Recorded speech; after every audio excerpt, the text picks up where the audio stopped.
되길 바랐고 설총의 글에도 숨겨진 의도가 있음을 짐작할 수 있습니다. 이제 결론을 말씀드리겠습니다. 즉 풍당의 마지막을 알려드리겠습니다. 풍당은 전쟁터로 끌려가고 먼 국경 지역으로 밀리다가 결국 자리에서 물러나게 되지만 시간이 지나고 그 다음 왕이 뒤늦게나마 풍당의 진짜 가치를 알게 되었습니다. 그리하여 그 왕은 풍당에게 벼슬자를 내리죠. 그 과정은 이렇게 적혀 있습니다. 풍당의 나이가 많아 아들에게 대신 벼슬을 주었다. 원효는 평범한 사람들 속에서 어울려 살았다. 위대한 스님, 대사가 아니라 일반인, 거사처럼 지냈다. 이 두 줄은요, 삼국유사와 삼국사기 두 책 모두에서 똑같이 확인할 수 있는 사실입니다. 대사와 달리 거사의 사에는 선비사가 쓰이는데요. 고려시대 이전의 선비는 주로 유교 경전을 배운 나랏일을 하는 관리들을 부르던 말이었죠. 그렇다 보니 원효는 어쩌면 나랏일을 하기 위해 관을 쓴 것이 아닐까 하는 추측도 해볼 수 있습니다. 하지만 이런 추측은 추측으로 둡시다. 지금부터는 설총이 등장하는 또 다른 이야기, 삼국유사를 살펴봅시다. 즉 설총의 탄생을 다룬 요석공주 이야기를 알아봅시다. 당나라 유학을 포기한 원효는 느닷없이 이런 노래를 불렀다고 하죠.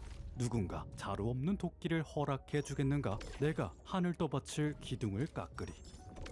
이 노래는 우연히도 신라왕의 귀에 들어갔습니다. 그리고 왕은 이렇게 말했습니다.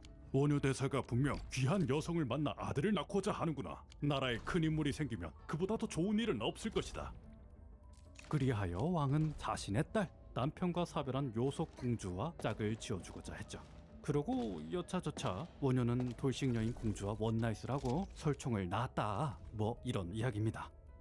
어때요? 아주 혼란스러운 흐름이죠? 우리가 혼란스러운 이유는 크게 세 가지입니다. 1. 노래를 들은 왕은 대체 왜 자기 딸을 소개시켜 준 거죠? 2. 원효는 공주를 임신시키려는 욕망 때문에 노래를 부른 건가요? 3. 원효는 그렇게나 똑똑했으면서 대체 왜 이런 미친 짓을 한 거죠? 그렇다면 원효가 부른 노래 가사를 다시 가져와서 현대에는 이걸 어떻게 해석하는지 학계 오피셜을 쉽게 요약하자면요, 도끼 자루 입니다. 즉 각각의 단어가 여성의 성기, 남성의 성기를 비유한다고 보는 거죠. 터무니없이 들리나요? 그래도요, 문맥을 보면 꽤 적절한 해석입니다. 보세요, 원효가 자루 없는 도끼를 달라고 했으니까, 그러니까 남자 성기 없는 아무튼 돌싱녀를 소개해준 이유를 이래저래 납득할 수 있죠. 하지만 여러분, 이렇게 하면 우리가 처음 떠올린 세 가지 의문 중에 고작 하나밖에 풀리지 않습니다. 쉽게 말하자면 이 이야기에는 지혜가 담긴 교훈이 보이지 않습니다. 그렇다면 대체 무엇을 뜻하는 것이냐? 할 말은 많지만 결론만 빠르게 전하겠습니다. 원효의 자루 없는 도끼는요, 유교 경전에서 나온 구절입니다. 쉽게 시를 요약하자면 1. 도끼가 없으면 도끼 자루를 못 깎는다. 2. 중매가 없으면 여자를 못 만난다 라는 내용의 시입니다. 이 시는 아주 유명한 시였기 때문에 유교 경전을 공부한 신라 고려의 관리들은 듣자마자 자연스럽게 원래 내용을 떠올릴 수 있었습니다. 도끼 자루? 아하, 중매 비유구나. 그리고요, 이 시는 드물게도 공자가 직접 해설한 내용이 있기 때문에 유교를 공부하다 보면 각 단어가 무엇을 뜻하는지도 확실히 알 수 있고, 도끼자루가 비유로 쓰인 온갖 옛날 책들에도 그대로 대입해서 읽을 수 있죠. 다만 원효의 표현은 조금 미묘합니다. 자루 없는 도끼는 해석이 안 돼요. 맞습니다. 유교만 열심히 공부한 사람들은 원효의 자루 없는 도끼를 제대로 이해할 수 없습니다. 불교만 열심히 공부한 사람들도 원효의 자루 없는 도끼를 제대로 이해할 수 없습니다. 하지만 신라와 고려처럼 유교와 불교를 모두 받아들인 시절에는 이렇게 읽을 수 있습니다. 재범무화를 허락해 주신다면, 부처님 가르침을 쓰도록 허락해 주신다면 제가 직접 훌륭한 법을 만들겠습니다. 신라와 고려는 참으로 독특한 나라였습니다. 위로는 관리들이 나라를 잘 다스리기 위해 유교를 배웠고, 아래로는 백성들이 마음의 평화와 희망을 얻기 위해 선교를 믿었고, 그 중심에는 불교가 있었죠. 하지만 유교, 불교, 선교는 서로 다릅니다. 겉모습이 분명히 다른데도 불구하고 이것들이 하나로 통한다거나 결국 같은 것이라는 신기한 생각은요, 어느 시대에서든 사람들이 쉽게 이해하고 받아들일 수 있는 생각은 아니었죠. 이는 원효가 자신의 글에서 한탄하듯 말했던 내용과 같습니다. 지금부터 어리석음을 설명하겠다. 불교의 진리는 끝없이 넓고 깊어서 세상 모든 다른 생각도 부처님의 뜻이 될 수 있다고 했다. 유교의 공자, 맹자와 성교의 노자, 장자 같은 수많은 사상가의 이야기에는 틀린 것이 없으며 8만 개가 넘는 불교 경전이 모두 다 이치에 맞을 수 있다. 그러나 아는 것이 적은 사람은 자신의 좁디 좁은 생각에만 갇혀버린다. 자신과 말을 비슷하게 하는 상대에게는 진리를 깨달았다며 좋아하지만 자신과 말이 다른 상대에게는 진리를 모른다며 손가락질한다. 이는 마치 어떤 사람이 좁은 구멍으로만 하늘을 보면서 이 구멍이 아니면 하늘을 볼 수 없다 고 우기는 것과 같다. 이를 가리켜 적은 것만 믿고 많은 것을 비난하는 어리석음이라고 한다. 하지만요, 다름을 깨뜨리는 사람이 살아 숨쉬는 시대라면 결론이 많이 달라진다고 믿습니다. 여러분, 원효는 유교와 선교에도 박식했다. 이 한 줄은 누구도 부정할 수 없는 확실한 진실입니다. 원효는 자기가 쓴 불경 해설서에서 꾸준히 유교와 선교에서 쓰는 단어들을 가져다 썼습니다. 그는 불경을 설명하기 위해서 아주 기가 막히게 유교, 선교의 내용과 딱딱 맞아떨어지는 내용을 딱 필요한 곳에 골라서 사용했죠.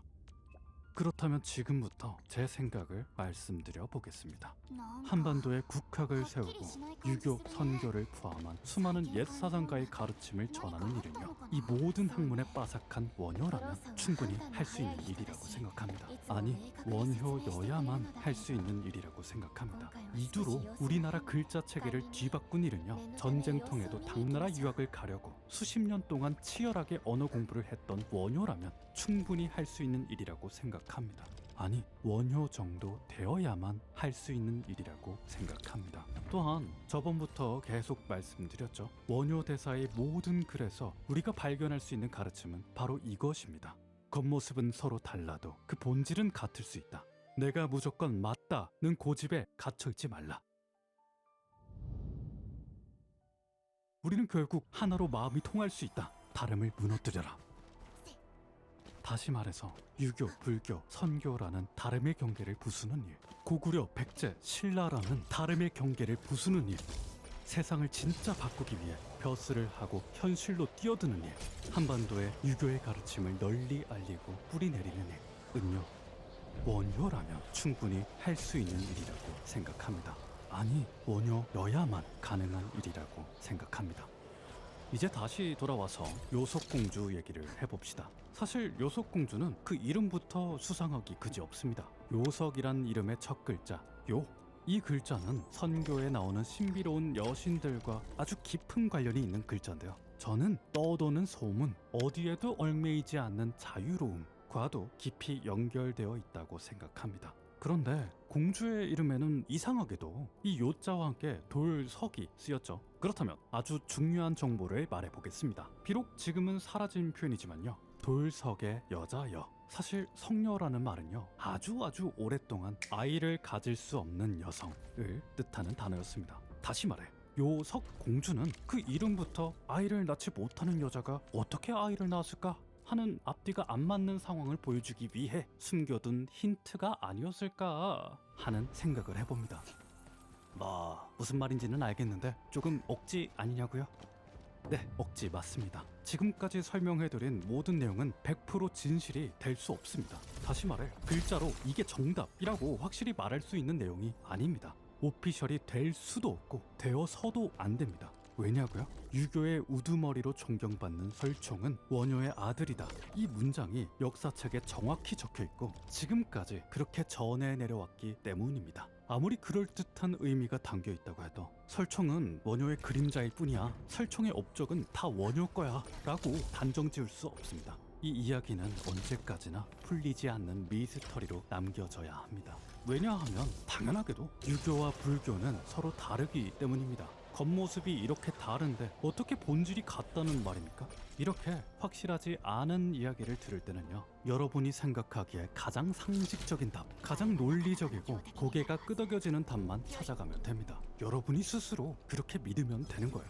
말이 된다고 생각하면 받아들이고, 말이 안 된다고 생각하면 안 받아들이면 됩니다. 원효도 이와 똑같은 주장을 했습니다. 지금부터 원효 대사가 직접 쓴 글을 있는 그대로 읽어보겠습니다. 보이지 않는 인연을 유라고 집착하는 것은 텅 빈 허공에서 꽃을 따르는 것과 같고, 성녀에게 아이를 기대하는 것과 같다. 즉, 결코 얻을 수 없다.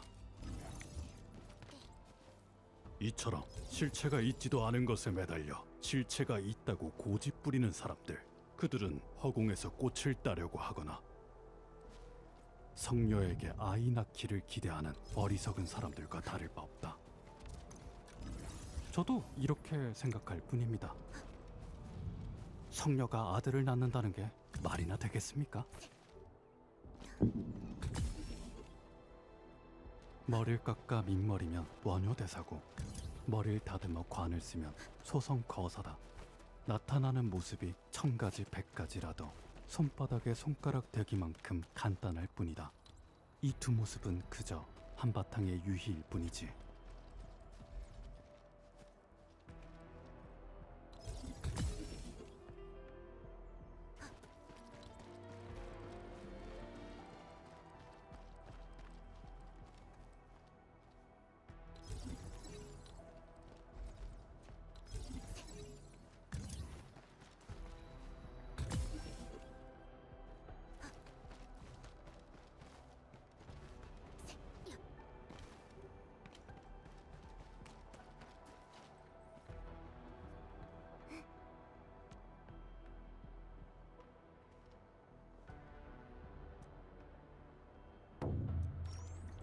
원래 이번 영상은요, 화면에 보이는 대승불교의 불경들을 오조리 훑어보는 영상이었습니다. 실제 권수로만 따지면 무려 800권 가까이 되는 어마어마한 분량이죠. 그리고 대략 파트별로 주제를 나눠보면 이렇습니다. 어떤가요? 이 정도면 대승불교를 마스터하기에 큰 문제가 없는 라인업이죠. 제가 그동안 꾸준히 불교를 공부해왔기에 도전할 수 있었던 대형 프로젝트였습니다. 그러나 준비 도중에 계획을 전면 수정했습니다. 왜냐고요? 가장 큰 이유는 한반도에는 이 난해한 불경들을 이미 완벽하게 씹어먹은 천재가 있었기 때문입니다. 바로 원효 대사죠. 보이십니까? 1400년이라는 긴 세월과 전쟁 속에서 원효의 글은 80% 넘게 사라졌지만, 원효가 쓴 글이 워낙 많다 보니 지금도 엄청난 분량의 글을 확인할 수 있습니다. 그런데요, 오히려 제가 오랜 기간 원효 대사의 글을 꼼꼼히 읽다 보니 저희 생각이 많이 바뀌었습니다. 불경 수백 권을 가볍게 훑고 지나가는 것보다 원효 대사 한 사람을 설명하는 것이 낫겠다. 그 편이 오히려 대승불교를 더 깊게 이해할 수 있겠다는 확신이 든 것이죠. 여러분, 한반도 역사상 가장 위대한 사상가가 누군지 챗GPT나 제미나이에게 직접 물어보십시오. 원효 대사는 단순히 해골물 마신 사람이 아닙니다. 반론의 여지 없이 한반도 역사상 가장 위대한 사상가죠. 아니, 더 디테일하게 말해봅시다. 원효 대사는요, 한반도뿐만 아니라 동아시아 전체에 어마어마한 영향력을 끼친 사람입니다. 어느 정도냐고요? 두말할 것 없습니다. 신라라는 변방국가 출신이 오직 실력 하나만으로 로운을 받았으니까요. 해설서가 로운으로 승격되었다는 게 대체 무슨 의미냐? 사실상 당신 그를 불경처럼 대우하겠다는 의미입니다. 이게 어느 정도냐? 동아시아 수천 년 불교 역사상 이런 케이스는 오로지 원효밖에 없습니다. 원효는 한중일 불교 역사를 통틀어 유일무이하게 성인급 논사의 반열에 올랐습니다. 다시 말해서 중국의 고승들은 원효를 해동보살님이라 칭송하며 용수, 세친, 마명과 완전히 동등한 반열에 올려서 함께 예우했습니다. 즉, 원효 대사는 부처님의 경지에 이르렀다고 믿어 의심치 않았습니다. 일본의 고승들도 원효를 보살님이라 칭송하며 동대사와 고산사에서 화엄종의 도사로 모셨습니다. 즉, 원효 대사는 부처님의 경지에 이르렀다고 믿어 의심치 않았습니다. 삼국유사를 쓴 유련 스님 또한 유일하게 원효 대사만을 부처님에 빗대어 묘사했죠. 원효의 글을 읽은 사람으로서 장담할 수 있습니다. 원효는 너무나도 위대한 분입니다. 원효에겐 한반도 역사상 최고의 사상가라는 타이틀조차 부족합니다. 제가 여태 세계 역사의 수많은 위인들을 다뤄왔지만요, 그 중에서 원효와 견줄 수 있는 이는 세 손가락 안으로 꼽습니다.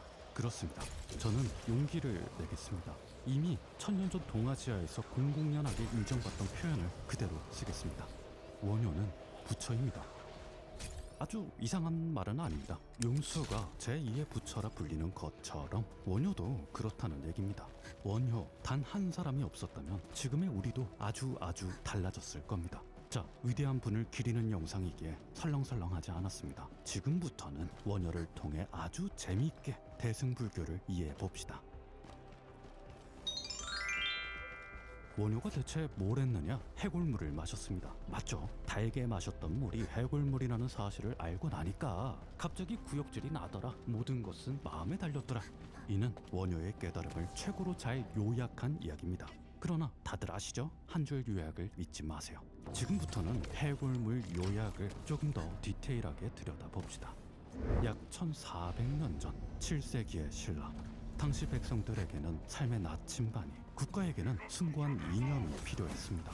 신라의 스님들은 국가와 백성을 위해 깨달음을 가르치며 불교를 열심히 배웠죠. 그들은 분명 이전보다 아는 것이 많아졌습니다. 그들은 분명 이전보다 훨씬 더 지혜로워졌습니다. 그러나 불경 해석을 두고 서로의 의견이 여럿으로 나뉘기 시작했습니다. 논리적인 한계 때문일까요? 서로는 서로를 설득할 수가 없었습니다. 배움이 부족하기 때문일까요? 서로는 서로를 이해할 수 없었습니다. 국가의 존속과 숭고한 이념을 위해서 더 높은 가르침을 배울 때가 된 것입니다. 그리하여 원효는 당나라로 유학을 가보자 마음먹었습니다. 서쪽에서 더 높은 가르침을 배워오고자 했습니다. 그렇습니다. 저 머나먼 서쪽 세상에는 분명히 진리가 있을 테니까. 갑작스레 비바람이 몰아치는 밤, 원효는 우연히 발견한 굴 안으로 몸을 피했습니다. 그곳은 너무나도 아늑해서 마치 용의 둥지에 들어온 것만 같았습니다. 기대에 부푼 원효는 곧 서방 세계에서 진리를 얻는 행복한 꿈을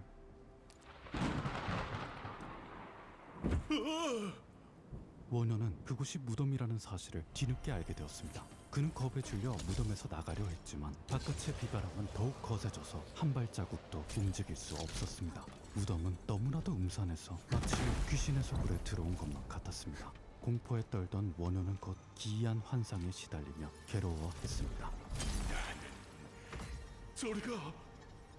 나는 저리 가지 못해. 나는 내 마음이 만들어냈다.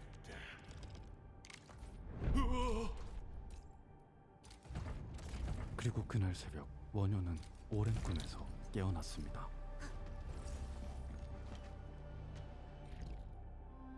약 1400년 전 7세기의 한반도. 끔찍한 전쟁이 수십 년 넘게 이어졌고 수많은 사람들이 목숨을 잃었습니다. 집과 밭은 잿더미가 되었고 그럼에도 가혹한 세금은 멈출 줄을 몰랐습니다. 설상가상으로 터전을 잃게 된 고구려와 백제인들이 신라 땅으로 쏟아져 들어오면서 한반도는 걷잡을 수 없는 혼돈으로 빠져들었습니다. 고구려, 백제, 신라 21세기 사람들은 당연히 한민족이라고, 당연히 하나였다고 믿는 고구려, 백제, 신라인들은 서로를 다른 민족이라고, 서로를 다른 사람이라고 믿어 의심치 않았습니다. 서로 말도 비슷하고 서로 생긴 것도 비슷했지만 아무렴 저들은 사랑하는 가족과 친구를 해친 철천지 원수였습니다. 저들은 언제 또 다시 사랑하는 가족과 친구를 해칠지 모릅니다. 서로는 서로가 너무나도 미웠습니다. 서로는 서로를 설득할 수 없었습니다. 이해할 수 없었습니다. 서로는 서로를 더 멸시하고 더 의심하고 더 차별했습니다. 사람들은 매일매일 괴로움에 신음했습니다. 범죄가 늘어나고 목을 매다는 사람이 늘어났습니다. 사람들은 이 땅, 이 나라, 이 세상이 불지옥이라 믿어 의심치 않았고 이 땅, 이 나라, 이 세상은 정말로 불지옥이었습니다. 원효가 유학을 관두고 다시 돌아왔을 때 여전히 스님들은, 아니 여전히 귀족들은 불경 해석을 두고 싸우고 있었습니다. 그들은 더 높은 설득력을 갖춰야만 왕실로부터 더 많은 후원을 받을 수 있었습니다. 더 높은 지위를 얻을 수 있었습니다. 그들은 자신들의 논리를 앞장세워 당신이 틀렸다며 목에 핏대를 세웠습니다.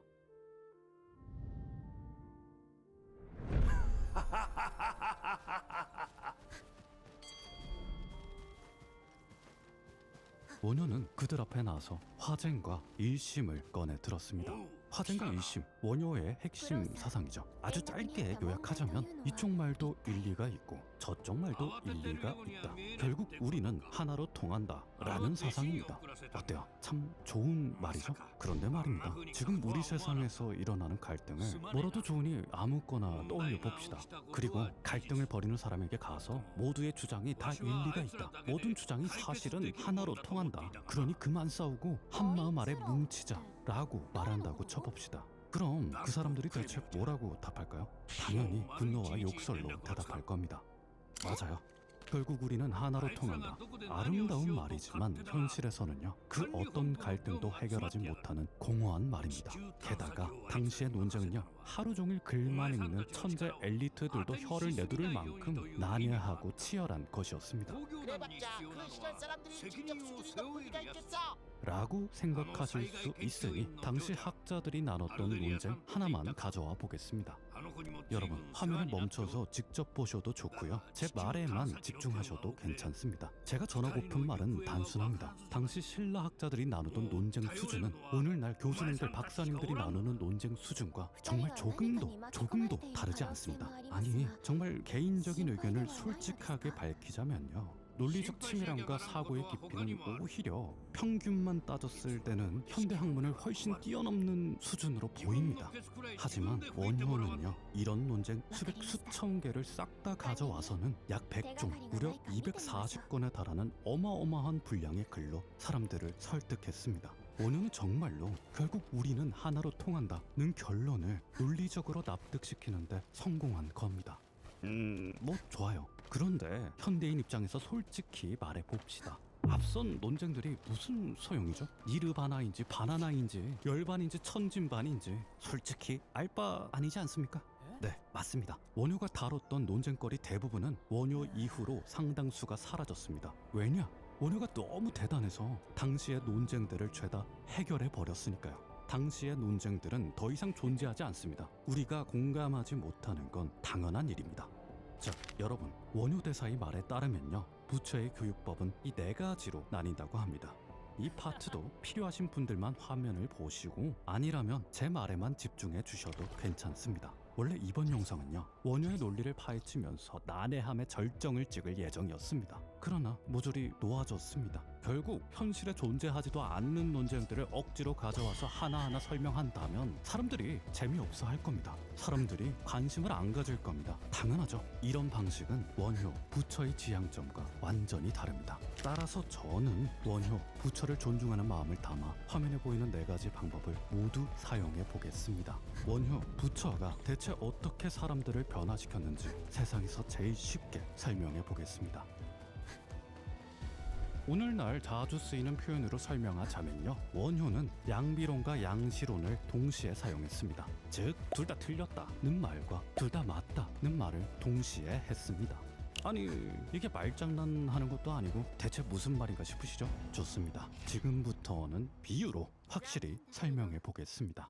어느 날 지구 한복판에 코끼리라는 엄청나게 거대한 괴물이 나타났습니다. 코끼리를 본 A들은 깜짝 놀라서 지구 반대편에 사는 B들에게 소식을 전했습니다. 이윽고 B들은 이렇게 답했죠.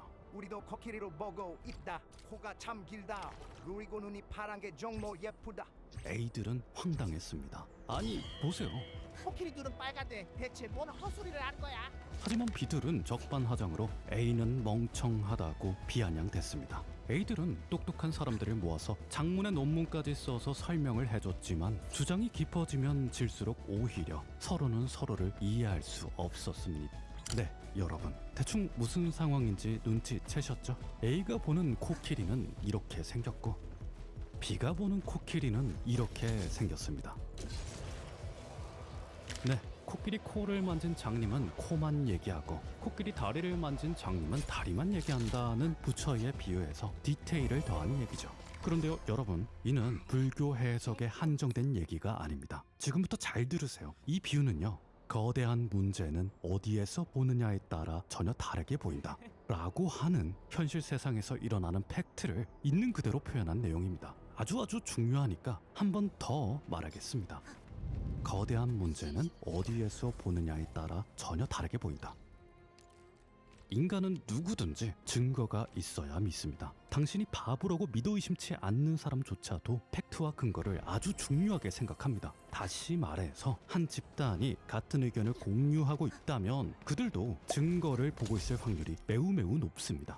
좋습니다. 이쯤 하고 이야기를 다시 이어가 보겠습니다. A와 B의 갈등은 코끼리를 계기로 점점 더 심해졌습니다. 급기야 국경의 선을 긋고 철조망을 두르며 서로가 넘어올 수 없도록 철저하게 막아버렸죠.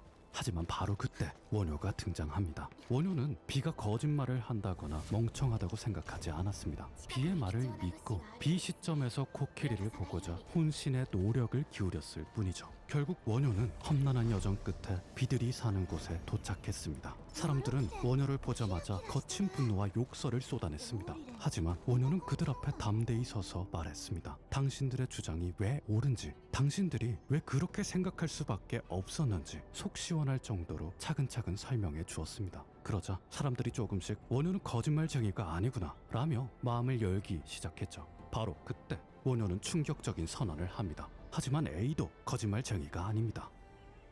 원효는 사람들을 이끌고 A가 있는 곳으로 안내했습니다. 처음엔 반신반의하며 따라 나선 사람들도 점차 희망을 품기 시작했습니다. 발걸음을 옮길 때마다 그토록 확신했던 코끼리의 모습이 조금씩 하지만 분명하게 달라지는 것을 확인했기 때문입니다. 그리고 마침내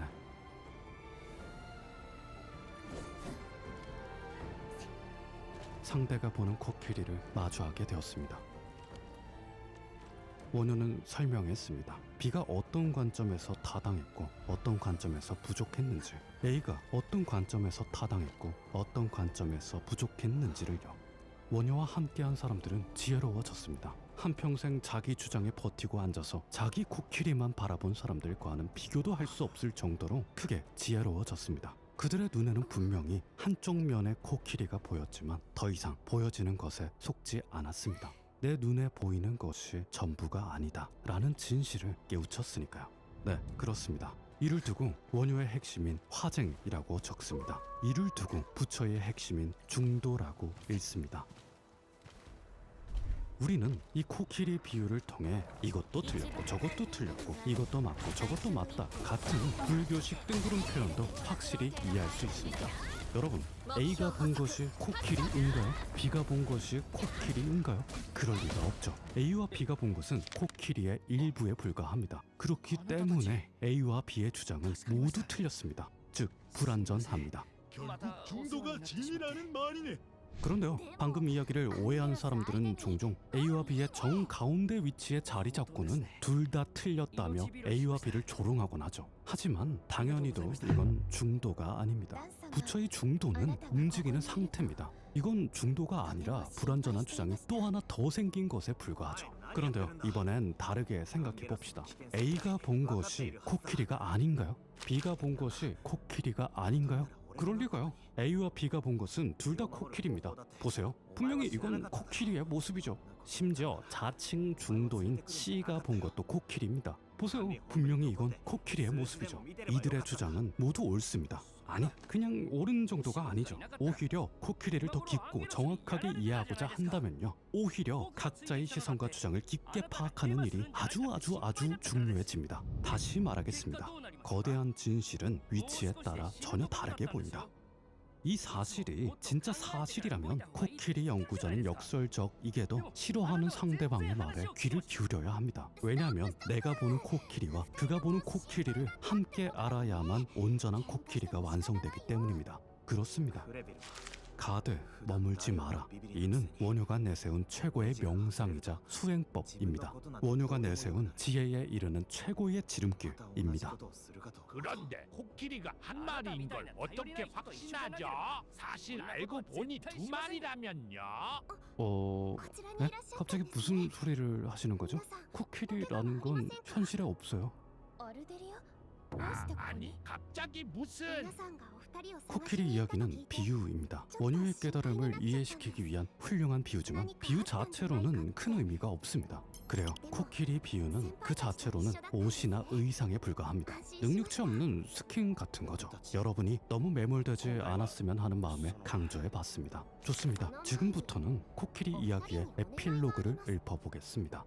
시간이 흘러 원효는 세상을 떠났습니다. 그리고 지혜를 얻었던 이들이 모두 빠짐없이 세상을 떠나자 코끼리 이야기는 뜬구름 잡는 전설로만 남았습니다. 후손들은 코끼리에게 다른 이름을 붙이기 시작했습니다. 후손들은 코끼리를 두고 또다시 싸움을 벌였습니다. 읽고 코끼리는 해결될 리 없다고 굳게 믿었습니다. 그들에겐 분명히 이 이야기가 전해져 내려왔지만 그들이 코끼리 안에 다른 것을 넣기 전까지, 코끼리를 실제 삶과 현실에 적용하기 전까지 이 이야기는 아무런 쓸모도 없는 상상 속 전설로만 남았습니다.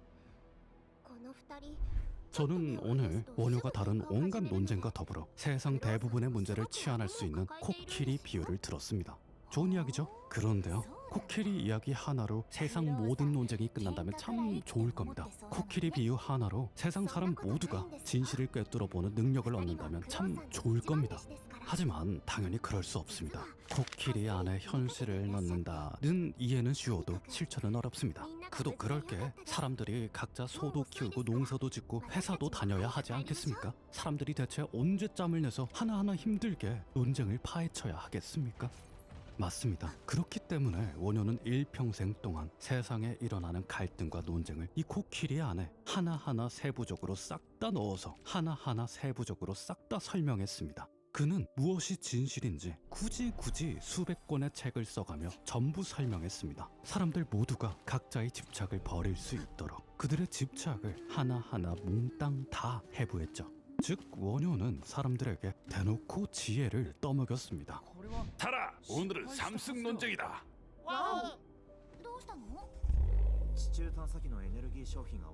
원효 단 한 사람이 있었기 때문에 동시대의 한중일 사람들은 누구보다 빠르게 자신이 가진 편견과 집착을 놓을 수 있었습니다. 원효의 가르침을 받아들인 사람들은 조금씩 변해갔습니다. 저들은 지능이 낮다. 저들은 절대 바뀔 리 없다. 저들은 악마가 틀림없다. 고 확신했던 마음도 조금씩 달라졌습니다. 때론 가만히 서서 저들의 말을 듣기도 했고 때론 가만히 서서 저들이 왜 저런 말을 하는지 고민하기도 했습니다. 그러자 정말로 서로 다르다고 믿어 의심치 않았던 저들이, 멍청하고 이기적이라고 믿어 의심치 않았던 저들이 진짜로 저와 크게 다르지 않음을, 진짜로 저와 하나로 통할 수 있음을 진짜로 마음 깊이 납득하게 되었습니다. 세상에 진전 없던 복잡한 문제들이 조금씩 통일되어 갔습니다. 신라인도 백제인도 고구려인도 귀족도 백성도 노비도 가리지 않고 수많은 사람들이 구름처럼 몰려들어 원효를 따르기 시작했습니다. 원효의 가르침을 들은 사람들은 모두가 훨씬 더 평온해지고 선해졌습니다. 다시 말해서 지혜로워졌습니다. 몇 차례의 큰 전란을 거치며 한반도의 문헌 대부분은 불타고 찢겨지고 소실되었습니다. 하지만 다행히도 원효 보살의 핵심 저작들은 중국과 일본에서 보존되었습니다. 원효는 동아시아 전체가 추앙한 사람이니까요. 덕분에 1400년이 지난 이 순간에도 원효의 글을 확인할 수 있습니다. 오늘 전해드린 원효의 지혜는 여러분도 언제든지 읽고 확인할 수 있습니다. 그런데요 여러분, 사실은요 오늘 얘기는 원효 대사의 한 면만 강조한 이야기입니다. 지금부턴 분위기를 바꿔서 원효 대사의 나머지 한 면도 얘기해 보겠습니다. 원효는 세계적으로 보살이라 칭송받았지만 한편으로는 온갖 논란을 몰고 다니는 파괴승이기도 했습니다. 유명한 일화가 하나 있죠. 당나라 유학을 포기한 원효는 마을로 내려와 광대처럼 춤을 추고 노래를 불렀다고 합니다. 그 노래 중엔 이런 노래도 있었다죠. 누가 자루 없는 도끼를 빌려주겠는가? 내가 하늘 떠받칠 기둥을 깎으리. 노래는 우연히도 신라 무열왕의 귀에도 들어갔습니다. 왕은 이렇게 말했습니다.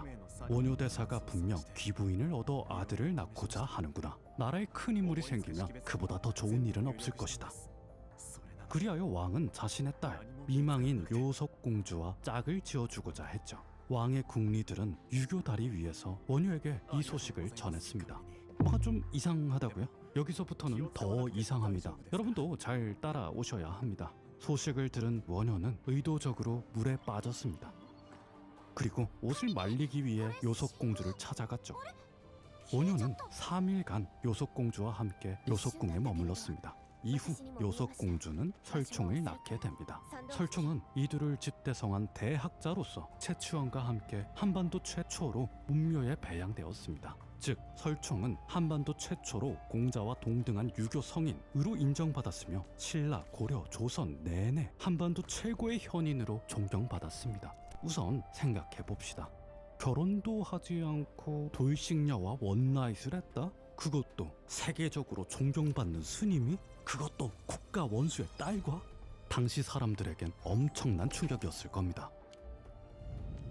이때부터 원효는 스스로를 원효 대사가 아닌 소성 거사라 칭했습니다. 보잘것없는 출신의 일반인이라는 뜻이었죠. 그는 악기를 연주하고 노래를 부르고 춤을 추고 다녔습니다. 술을 퍼마시며 세상이 못 가지 않냐며 욕을 내뱉기도 했고 행동 거치가 거칠었으며 제대로 씻지도 않은 채 아무데나 냅다 드러누웠습니다. 즉 그는 당시 한반도에서 가장 평범한 사람들의 모습으로 살았습니다. 또한 원효는 길거리에서 이런 말을 외치기도 했습니다. 나무 아미탑을 10번만 외우면 극락왕생할 수 있다. 아미타불만 믿으면 죽었을 때 부처님 나라에서 태어난다. 다들 함께 아미타 부처를 믿고 서방 세계로 가자.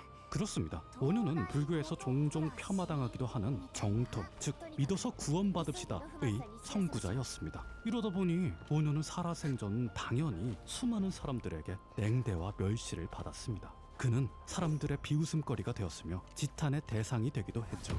아니, 원효가 변한 것 아니냐고요? 원효가 미쳐버린 거 아니냐고요? 아닙니다. 놀랍게도 학자 원효의 화쟁과 파괴승 원효의 무예 댄스는 동시간대에 일어난 일입니다. 즉 원효는 존경과 무시를 한 번에 받았습니다. 즉 원효는 파격적이고 정신 나간 행동을 하며 손가락질을 받다가도 누군가가 가르침을 구하면 목을 가다듬고 정교한 논리로 지혜를 가르쳤죠. 여러분, 너무너무 이상하지 않습니까? 대체 왜 원효는 미치지도 않았으면서 스스로 광대 노릇을 자처한 걸까요? 지혜의 절정에 달해서 최고의 천재라고 존경받는 성인이 대체 왜 파괴승이 됐던 거죠? 원효의 미친 짓 뒤에는 우리가 상상도 못했던 엄청난 계획이 숨겨져 있던 거 아닐까요? 맞습니다, 여러분. 한번도 부처님의 이야기는 그냥 전설로만 끝나지는 않을 겁니다. 이 순간 천년간 봉인되었던 원효의 바람이 불어옵니다. 여러분의 마음에 바람이 불어 파도가 몰아치는 지금, 우리에겐 또다시 바다를 바라볼 기회가 생겼습니다.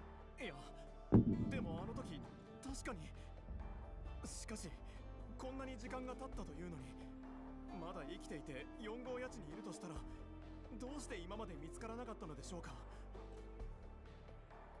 それに3人はランドブレーカーの拠点近くにいる可能性があります。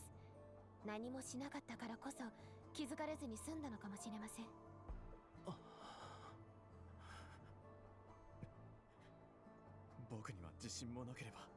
원인, 이번 영상에는 다소 민감하고 불편한 내용이 많습니다.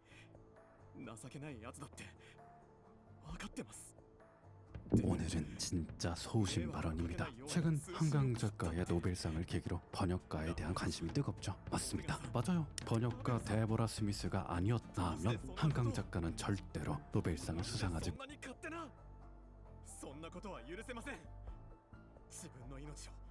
一体何だと。もちろん今回の件は僕の責任ですよ。でも AI가 HR 업무를 근본적으로 바꾸고 현업에지게 확인한 몇 대가 가지고 있는지 알 수가 없다는 생산 비용이 워낙 저렴하기 때문에 저렴한 것들이 때로 몰려오기 때문에 쉽게 방어할 수 없다는 부분에서 전쟁의 개념들이 많이 바뀌고 있다고 볼 수가 있습니다. 현대전에 있어서 싸게 많이 빨리 만들 수 있는 이러한 무기 체계를 것이 AI하고 궁합이 떨어지는 거고, 스페이스X에서 저궤도 위성을 통한 눈이 정확해지고 있다는 것, 그리고 여기에 팔란티어의 테크놀로지가 분명하게 결합되어 있는 거고, 여기에서 표적에 대한 확률들을 계산하는 데 있어서 엔스로픽이 쓰이고 있는 거죠. 엔스로픽 너무 잘하고 있죠? 저는 그렇게 생각하지 않습니다. 엔스로픽은 착한 기업이라고 생각하는데 전혀 그렇지 않아요. 윤리적인 선언하는 게 아니라 마케팅으로 활용했다라고 저는 의심할 수밖에 없는. 네, 안녕하십니까. 티타임즈 이사민 기자입니다. 미국과 이란이 전쟁을 시작했습니다. 이 전쟁 한가운데 지금 AI가 자리 잡고 있는데요. 주요 포인트를 한번 정리해보고자 강정수 박사님을 모셨습니다. 안녕하세요. 안녕하세요. 먼저 짧게 좀 질문 몇 가지 드리고 좀 넘어가면 좋을 것 네. 같아요. 우선 지금 가장 화두에 있는 엔트로픽 너무 잘하고 있죠? 저는 그렇게 생각하지 않습니다. 그 이유에 대해서 뒤에 설명을 드리겠습니다. 알겠습니다. 무슨 내용이 나올지 굉장히 기대가 되는데요. 그리고 두 번째로 AI가 굉장히 큰 역할을 하고 있어요. AI가 미국 이란 전쟁을 계기로 조금 더 새로운 레벨에 좀 진입할 거라고 보시는지. 완전히 전 세계 전쟁의 역사가 앞으로 AI를 중심으로 새롭게 써질 거라고 생각합니다. 네, 우선 AI가 전장에서의 기술로서 쓰여졌던 것은 역사는 대단히 오래됐습니다만 지금까지는 정찰이라든지 정보를 분석하는 데 AI가 쓰였다라면 목표를 타겟팅을 하고 여기에 대해서 전술 운영을 하는 데까지 들어가게 된 것은 2022년 발발한 우크라이나 전쟁을 타임즈가 The First AI War라고 정의를 했습니다. 뭐 그것에 따르면 이거는 Second AI War가 될 수가 있지만 우선 미군이 작전을 실제로 전쟁을 운영함에 있어서 AI를 현실적으로 전면적으로 적용했다는 부분에서는 대단히 큰 전쟁 기술사적인 측면에서 볼 때는 의미가 있는 전쟁이라고 볼 수가 있습니다. 엔트로피 갈등들은 뒷부분의 얘기를 말씀드리겠지만 베네수엘라 대통령을 사실상 납치하는 방식에서도 엔트로픽이 쓰였고 이번에도 이란의 이 지도자 사망시키는 데서도 이 엔트로픽의 기술이 적용이 됐었고요. 과거에 2만 명이 하던 정보 분석을 지금 미군은 200명이 하고 있다고 해요. 그리고 이걸 최근엔 줄여가지고 더욱더 20명을 목표로 하고 있다는 거예요. 그 다음에 목표를 정하고 그 목표에 미사일을 쏘는 최종 결정은 인간이 합니다만 최종의 좌표를 찍어주는 것까지도 하게 되는데 물론 윤리적인 문제는 많습니다만 이러한 일을 AI가 진행하게 됐던 거고 여기에 엔트로픽이 좀 반발을 하고 있었던 것이 한 축이고요. 또 이번에 한국에는 지금 많이 안 알려져 있지만 여러분 아시는 것처럼 흔히 말하는 가미가제 드론이라고 하는 것 또는 자살 드론이라는 것이 우크라이나 전쟁 때 등장을 했었죠. 우선 우크라이나 쪽에서 대단히 절박하게 즉 미군과 유럽에서의 군사 지원이 오기 전에 이 시기를 견뎌내기 위해서 자살 드론이라는 개념을 만들어서 전면적으로 적용을 했고 이것을 제작할 물자가 없자 마지막에는 마분지로도 날개를 만들어서 어처구니 없이 작은 것들로 만들어서 러시아의 탱크들이 우크라이나의 전장에 진입하는 것을 완전히 괴멸시키는 이런 역사적인 사건들이 있었고 여러분들 기억하셔야 될 것이 2022년 전쟁이 일어나면서 러시아가 뭐라 그랬냐면 이 겨울이 끝나기 전에 봄이 와서 이 우크라이나 밀밭이 진흙탕으로 변하기 전에 전쟁을 끝나겠다고 얘기했지만 우크라이나가 자살 드론이라는 걸 통해서 이 전선을 막아줬었고 여기에 놀란 러시아가 잽싸게 이란과 중국에 가서 자살 드론을 배워와서 지금 데일리 3,000대를 만들고 있습니다. 그러면서 우크라이나를 역으로 다시 공격을 하게 되면서 미국이 지원했던 에이브람 탱크의 약 85%가 마찬가지로 러시아가 보낸 자살 드론에 의해서 붕괴되는 그런데 이 자살 드론은 인간이 조정하는 것이 아니라 AI가 조정하고 있다는 것. 마찬가지로 이란에는 사하드라고 하는 가미가제 드론이라고 하고 화살처럼 갔다가 다시 돌아오지 않는다고 해서 원웨이 드론이라고 얘기하는데 미국에서 이번에 루카스라고 하는 자살 드론을 가미가제 드론을 운영을 해서 이란의 미사일 발사대라든지 방공망이라든지 통신망을 공격하는데 이 자살 드론을 썼다라고 지금 보도들이 나오기 시작하고 있습니다. 그래서 이것을 운영하는데도 AI가 쓰고 있기 때문에 크게 봤을 때 AI가 중심축에 있고 이 AI와 결합된 하드웨어가 과거의 패러다임하고 많이 달라졌다라는 거예요. 이 루카스 거를 만들면서 사실 미국의 국방장관이 전쟁부라고 한국에서 굳이 부르셨는데 이미 2025년의 하반기에 이런 얘기를 했거든요. 싸게, 많이, 빨리 만들 수 있는 세 가지 키워드가 대단히 중요합니다. 여러분 이제 현대전에 있어서 싸게, 많이, 빨리 만들 수 있는 이러한 무기 체계를 만들겠다라는 거죠. 그래서 이러한 부분에서 지금 루카스라는 것들이 들어가는 거고 이것이 AI와 궁합이 떨어지는 거고요. 물론 이번에 로키드 마틴이 되게 수혜주로 뭐 주식시장에서는 떠오르고 있는데 왜냐하면 패트리어트 미사일을 만드는 거죠. 여러분 패트리어트 미사일 하나당 수백만 달러예요. 근데 이번에 루카스 만든 거 3만 5천 달러. 비교도 안 되는 거잖아요. 근데 이것의 병목이 뭐가 있냐면 지금 원래 패트리어트 미사일을 미국에서는 1년에 600대 정도를 만든다 그래요. 근데 이번에 전쟁 때 정말 더 많이 필요하겠다. 그래서 연간 2만 대를 만들 수 있는 설비를 로키드 마틴에게 미국 국방부가 주문했다라는 거예요. 그런데 이 600대에서 2만 대 만드는 거는 말이 쉽지 대단히 어렵습니다. 여러분 열몇 배 정도로 더 생산 시설을 증가시켜야 되는데 이거 당연히 미국 의회가 승인해야 돼요. 미국 의회가 과연 이러한 가치가 있는지에 대한 논쟁이 일어날 거라는 거죠. 왜 이런 부분이 일어나냐면 러시아가 왜 북한에 있는 미사일을 가져왔겠어요. 미사일을 한번 썼더니 다음번을 생산하기에 너무 시간이 걸리더라는 거예요. 짧게는 6개월, 길게는 1, 2년이 걸린다는 거예요. 청군도 이번에 중요한 역할을 했는데요. 미사일 체계의 가장 큰 문제점은 뭐냐면 단기전으로 전쟁이 끝난다. 이번에 베네수엘라처럼 무력하게 아무것도 저항도 못하면서 대통령을 뺏어오는데도 아무런 딱총도 하나 못 쏘면서 저항도 못하는 나라가 할 때는 아무런 문제가 없는데 이번 이란 전쟁 문제는 장기화할 경우에 문제점이 발생하는 거거든요. 근데 만약에 미국하고 중국하고 전쟁한다고 해보세요.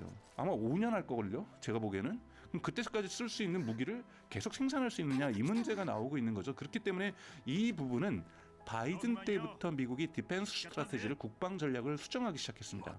그리고 트럼프 때 이걸 확정한 것이 뭐냐면 기본적으로 모든 전략 자산의 기본 개념들을 싸고 많이 대량 생산할 수 있는 이러한 생산 체계의 시스템의 전환을 만들어서 전쟁의 병목 현상을 즉 수만 개의 타겟을 수천 개의 타겟을 동시에 공격하기 위해서는 엄청나게 미사일이 필요한 거고 그래서 이러한 바꾸고 있다는 부분에서 전쟁의 개념이 크게 바뀌고 있는 것을 미국이 현실적으로 적용한 첫 번째 전쟁이라고 볼 수 있다는 부분에서 이란 전쟁은 전쟁 기술사적으로 볼 때는 대단히 큰 의미가 있고 이것은 바로 한국에도 영향을 미칠 수밖에 없고 한국도 여기에 대한 준비가 돼 있느냐 안 되느냐 북한도 자살 드론을 준비하라고 김정은이 지시를 했단 말이에요. 그러면 이러한 전쟁의 양산들을 빠르게 도입하고 있다는 부분에서 대단히 속도감 있게 한국 또한 여기에 대한 준비를 해야만 하는 이런 상황으로 좀 들어가고 있다고 보고 있습니다. 진짜 지금 벌써 일주일이 됐고 뭐 트럼프 말로는 뭐 4주 내로 끝내겠다라고 했는데 말씀하신 것처럼 이게 과연 끝날지 좀 의견이 분분한 것 같아요. 가장 중요한 것은 이제 이란이 가지고 있는 미사일이나 자살 드론도 꽤 많은데 이것을 미국이 얼마나 빨리 파괴할 수 있느냐 또는 이란이 이것을 얼마나 파괴라고 생각했는데도 숨겨놓은 것들이 더 있어서 지속하게 된다면 아직까지 미국과 이스라엘이 이란의 미사일 체계를 다 붕괴시키지 못했다라는 뜻인 거고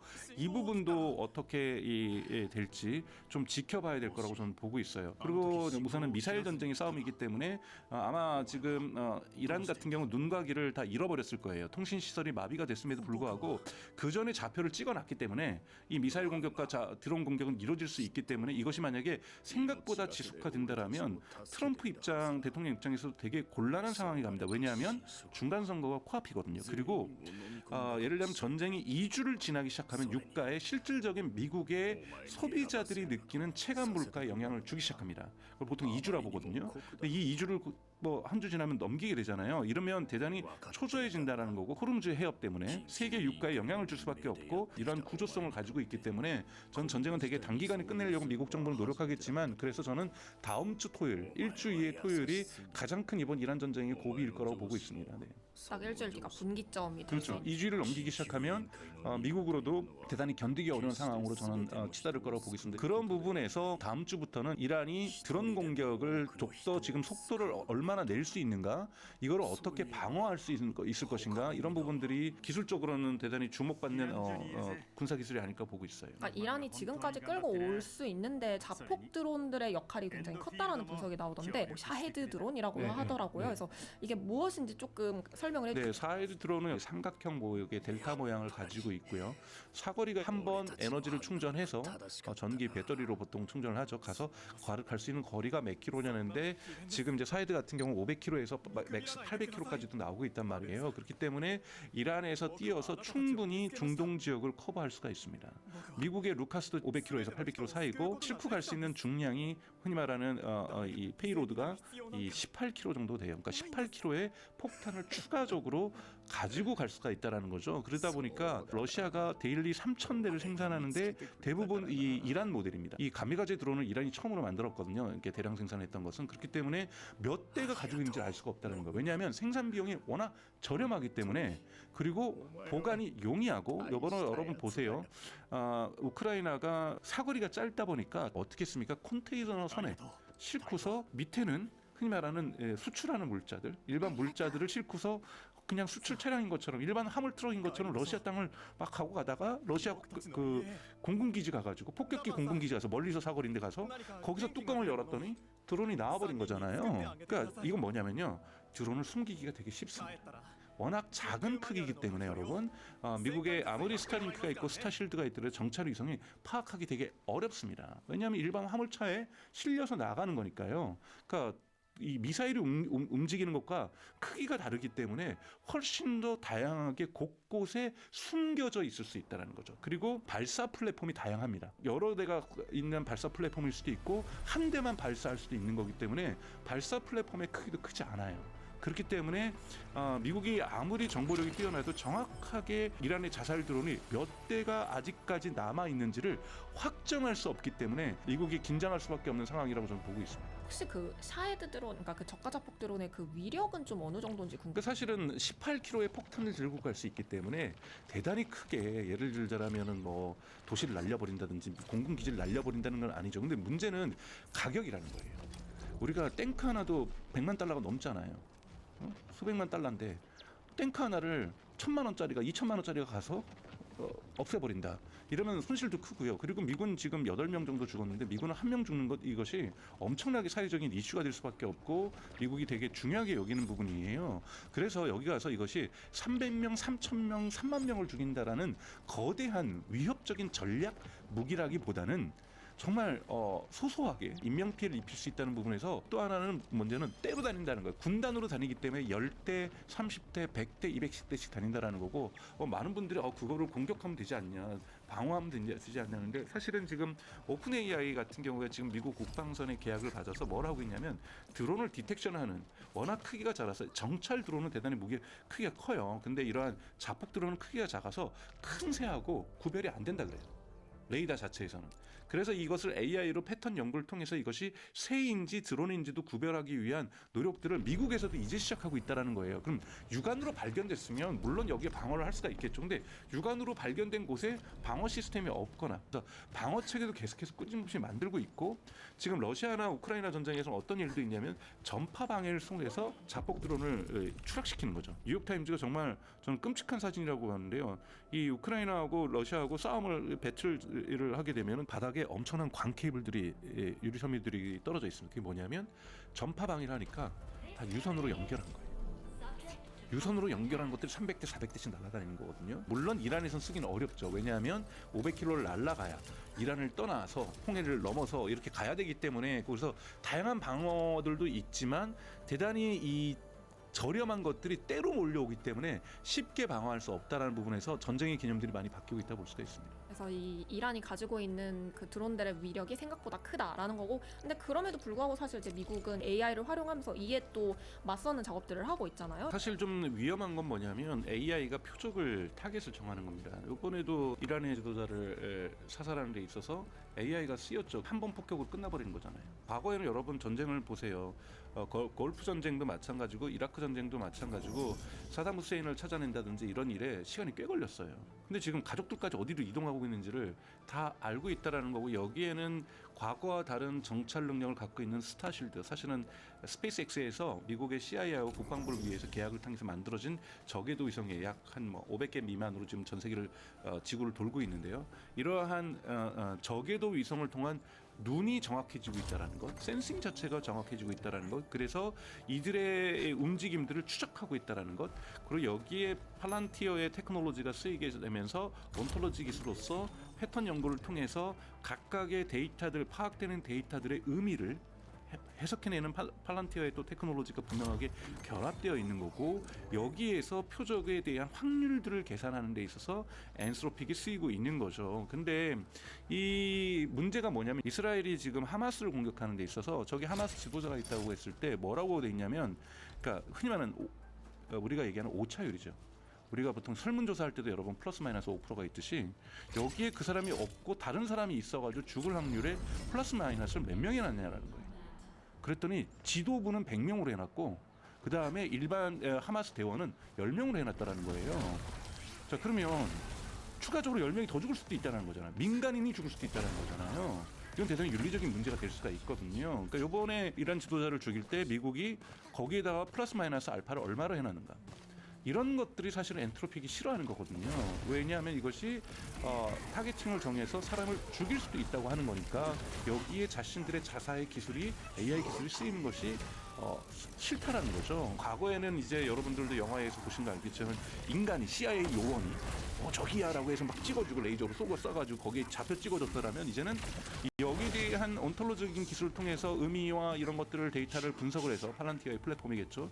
여기에 정확한 좌표를 찍어주는 거는 엔트로피가 했다라는 거잖아요. 그 사람이 어디에 있을 확률이 95%다. 근데 이 정확도가 한 발만을 쐈겠어요? 다른 데도 여기도 확률 70%예요. 그럼 여기도 쏘고 저기도 한 3군데, 저희는 모르는 거예요. 5군데 썼는데 그 중에 하나 있어가지고 맞아서 죽을 수 있고 나머지 4군데에서 민간인이 죽었을 수도 있는 거거든요.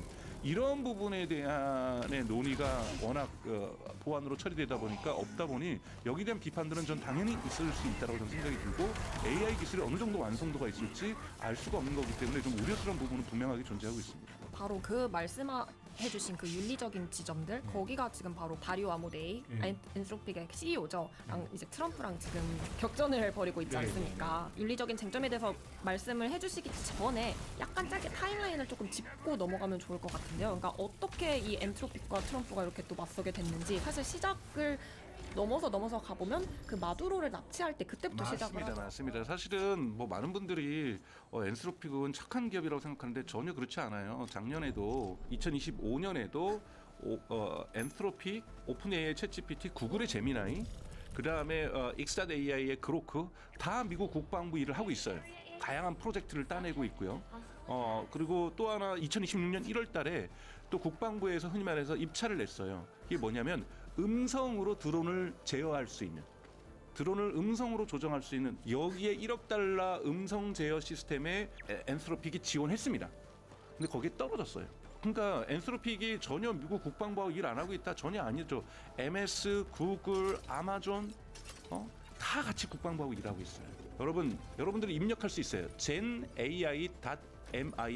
이것은 미국 국방부가 쓰는 이 생성 AI에 대한 접근이에요. 들어가시면은 여러분들은 그 네트워크가 아니기 때문에, 저 국방부 네트워크가 아니기 때문에 접근이 불가능하지만 그렇게 공개적으로 어디서나 미국 국방부 관계자들이 AI를 쓸 수 있도록 이렇게 물리적으로 분리된 망이 아니라 충분히 우리들도 접속할 수 있는 웹사이트에서 이런 서비스인데, 거기에 오픈AI, 챗GPT, 엔트로픽의 클로드, 구글의 제미나이, 익스닷컴의 그록 다 들어가 있습니다.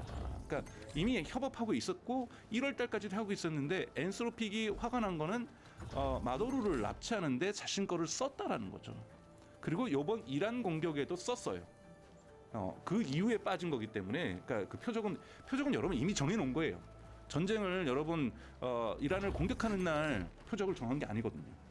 표적을 정하는 작업들은 계속해서 와 있었고, 심지어는 지금 뭐 뉴욕타임즈 보도나 워싱턴 포스트 보도에 따르면은 이미 트럼프가 일주일 전에, 10일 전에 전쟁 결정을 승인했다라고 얘기 나오고 있는 거잖아요. 그러니까 지금 트럼프와 이제 엔트로픽의 계약을 해지하고 난 다음에 이제 이란 전쟁이 일어났다라고 생각하는데, 사실 그 전부터 엔트로픽은 좀 암묵적으로 다 인지를 하고 있었다라는. 그렇죠. 근데 인지를 하고 있었는데 계속 이렇게 쓰이는 거에 대해서 반대와 이의 제기를 했던 거죠. 지금 엔트로픽은 두 가지 부분에서 이의 제기를 하고 있어요. 그러니까 자기네 엔트로픽을 쓸 수 없다라고 철학을 정하고 있는데, 하나가 도메스틱, 미국 국내에서 완전히 매스 서벨리언스, 그러니까 대규모 감시 정찰하는 이러한 부분에서는 자기 걸 써서는 안 된다.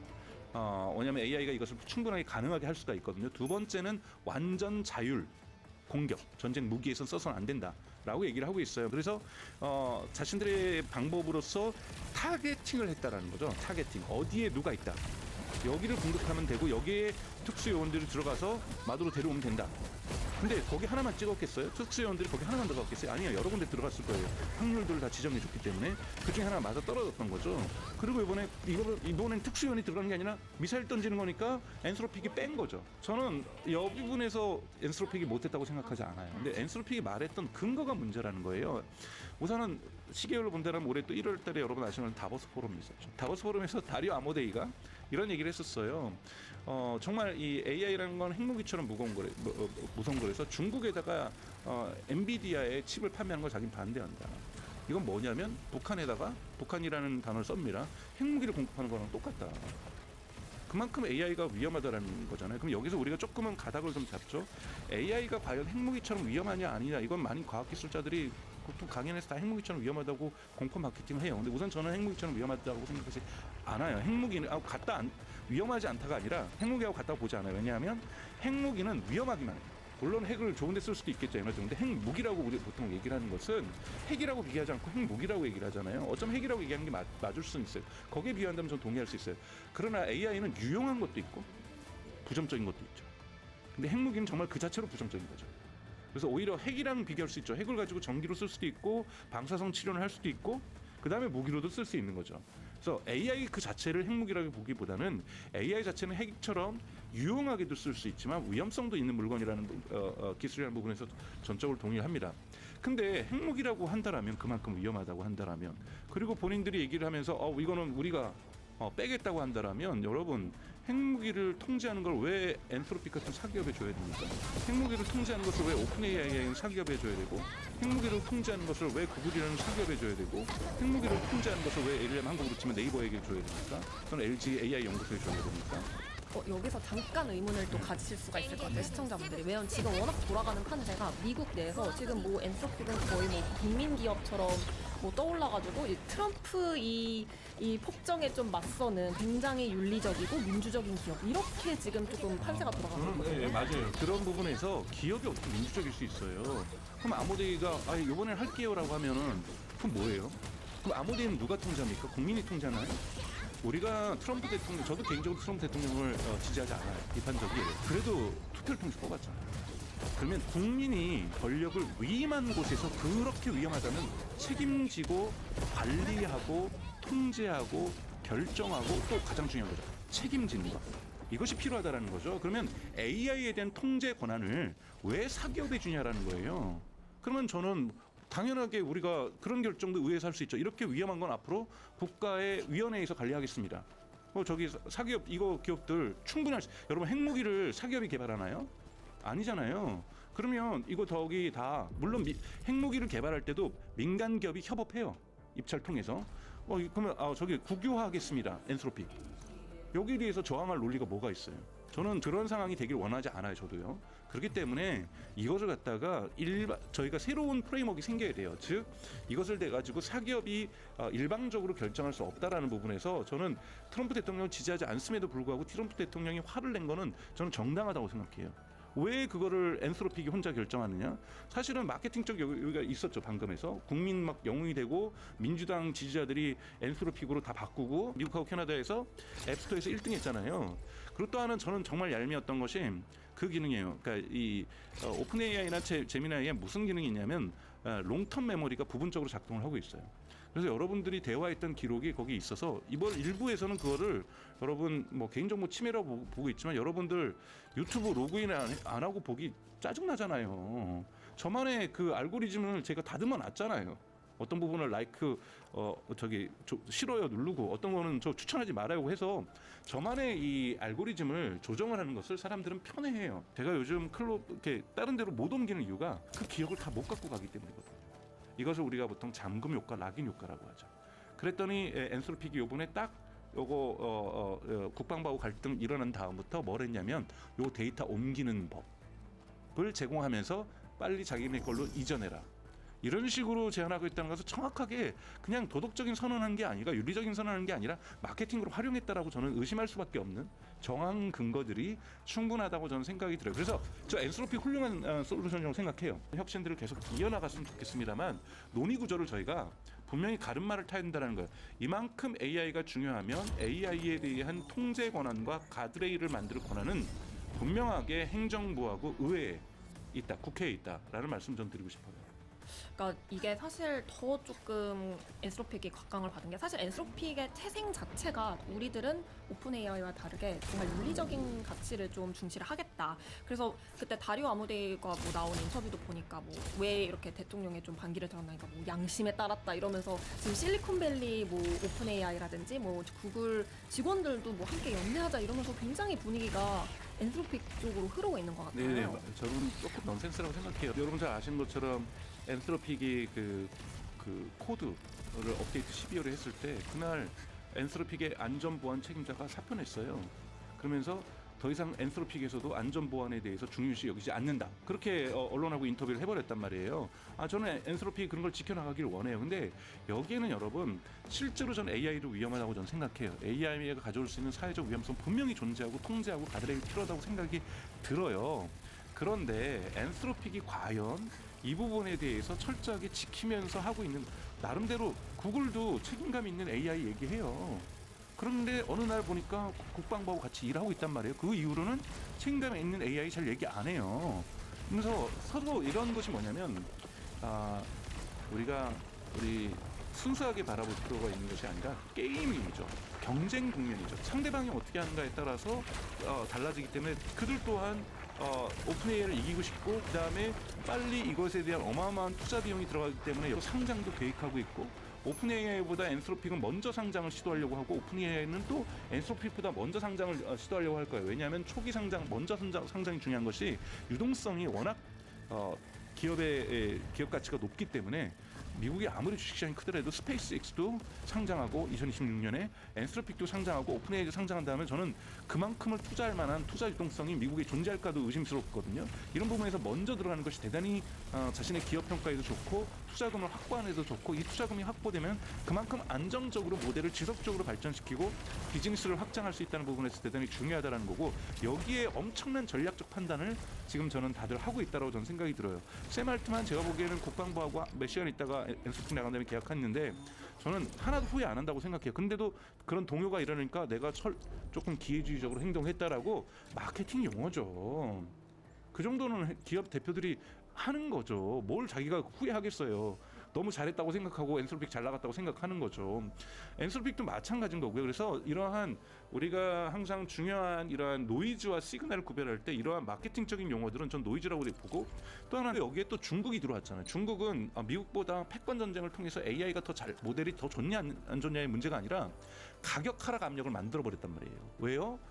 미국의 80% 스타트업의 80%가 지금 중국 모델을 썼어요. 그건 왜 무슨 의미냐면은 엔스로픽의 클로드라든지 오픈AI의 챗GPT라든지 구글의 제미나이의 API를 안 쓰고, API는 호출마다 그 토큰 비용을 내야 되는 거잖아요. 자기가 중국 모델 다운받아서 위험성, 안전성 제거하고 온프레미스에다가 서버에다가 갖다 놓고 쓰면은 서버 비용만 내면 되는 거잖아요. API 비용이 발생하지 않죠. 그러면 가격이 어마어마하게 떨어지는 거예요. AI 경제의 가장 큰 어려움은 어떻게 한계 비용을 낮출 수 있을까예요. 예를 들면 MS의 오피스를 한번 개발할 때는 돈이 들지만 이것을 100명이 쓰나 1000명이 쓰나 10,000명이 쓰나 100만 명이 쓰나 그냥 파일 컨트롤 C 컨트롤 V니까 거의 비용이 안 들잖아요. 그렇기 때문에 한계 비용이 대단히 적습니다. 그건 뭐냐면 고객이 늘어날수록 전체 회사의 마진율은 폭발적으로 증가하는, 소프트웨어 비즈니스가 이런 부분이 좋은 거잖아요. 그런데 지금 AI는 토큰 비용이, 개별 토큰 비용은 떨어지고 있지만 모델이 좋으면서 처음에는 예를 들면 우리가 인퍼런스 할 때 질문하고 답변할 때 토큰이 1000개 쓰였으면 그 다음에는 토큰이 10,000개 쓰이거든요.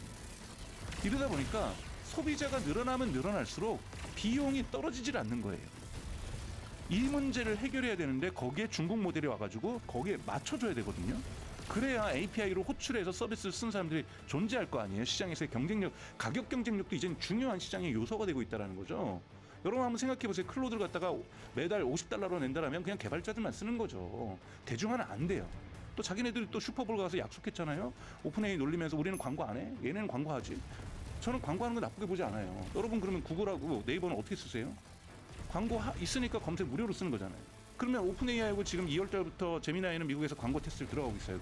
그걸 통해서 무료로 쓰는 소비자들에게 시장을 넓혀주려고 하는 거잖아요. 이러한 부분들에 대해서 본인들은 이거 비판했으니까 광고를 못할 거니까 가격에 대한 압박을 받게 되고 있다는 거예요. 그러니까 이런 부분에서 훨씬 더 유료 고객을 확대해야 하는 절박한 과제가 분명하게 엔스로픽이 존재한다. 물론 엔스로픽의 지금 매출 상승률은 대단히 좋습니다. 이걸 더욱더 가속화시켜야 돼요. 그래서 빨리 브레이크 이븐 포인트를 만들어줘야만 되는 거고, 그래야 투자자들이 더 들어오는 거고, 여기에서 생존할 수 있는 경쟁자가, 모델 경쟁자가 저는 될 수가 있기 때문에 이제 AI는 모델 경쟁에서 시장 경쟁으로 들어왔다라는 거예요. 그러면 이 탑 플레이어들이 행위에 대해서 영향을 받을 수밖에 없는 거고, 엔스로픽은 이 부분에서 공공을 택한 것이 아니라 민간 영역에서의 시장 확대를 꾀하는 전략을 저는 택했다고 보고 있고, 이거는 나름 전략적으로 현명한 것이라고 볼 수가 있어요. 그런데 이것이 마치 윤리적인 기업이냐? 저는 이렇게 치장되는 것은 좀 과도하다고 보는 거죠. 그러니까 결국 이 모든 이 담론의 뭔가 전제는 결국 이 AI가 무기로서 갖는 그 특수한 속성을 고려할 때 이 민주적인 뭐 선출된 권력 안에서만 좀 작동돼야 된다 이렇게 좀 들리는 저는 것 그렇게 생각을 하는 거고요. 그러니까 트럼프 행정부를 반대하더라도 가장 큰 위협적이라고 있는 AI에 대한 통제권과 가드레일을 가질 수 있는 권한을 저는 가지고 있다고 저는 생각이 들고요.